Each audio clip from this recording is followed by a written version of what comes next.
beri 10 yıl ötüp kaldı da. Bir kız çaldı. Алло, здравствуйте, Асхат Байке деп анан. Ага, здравствуйте десем. Вы же Тамада, да, Тамада десем эле. Можно с вами встретиться? Мы хотели переговорить. Хорошо, деп эле анан бир жерде болжошуп жолуктук. Кыргыз кыз келип, сүйлөшүп, биз менен кыргыз элесиңер, орусча сүйлөшүңөр. Да, биз эми шаарда өскөнбүз.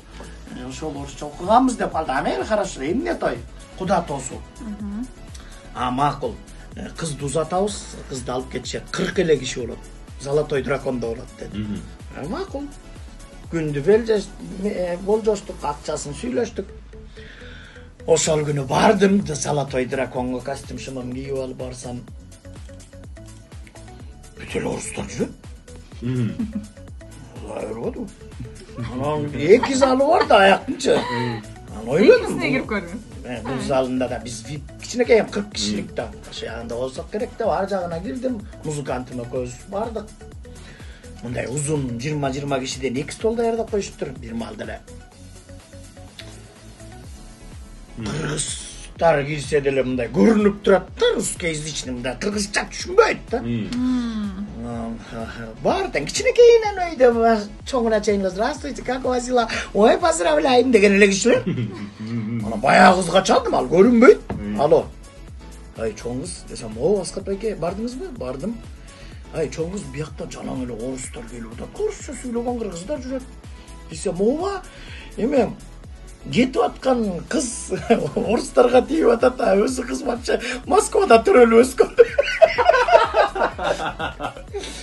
Папасы Москвада иштейт. Милиционер экен. Ошол жакта кичинекейинен төрөлүп өспү. Короче, папасы да кыргызча сүйлөйт, мамасы да кыз вообще билбейт экен. Анан анда-санда бир келет экен, орусча сүйлөп кайра кетет. Анан тердебедим мен байкуш. Анан айттым, тиги папасынын атын унутуп калдым. Айттым, мен деген орусча тамада албайт белеңер, мен кыргызча сүйлөйм вообще. Десем, орусча сүйлөп эле атпайсың дедим. Ал эме анда-санда бытовой сөздөр сүйлөп коем да, эми той алып баратканда грамотно сүйлөш керек. Десем, ой, Асхат, не надо грамотность. Как есть говори, дейт. Таң. Анан эле аларың мындай кыргыздарда эмес экен. Отурчу десең, биздикилер отуруп калат го. Алар ушундай стаканга винону куюп алып эле, коньяк куюп алып эле, ар жерден 2-2ден ушакташып эле, жакка басып эле, бияка басып отурбайт экен. Анан, ой, отур десең, түшүнбөйт да мындай. Эки жакка карап, сен мага айтып атасың ба отур деп деген сыяктуучу.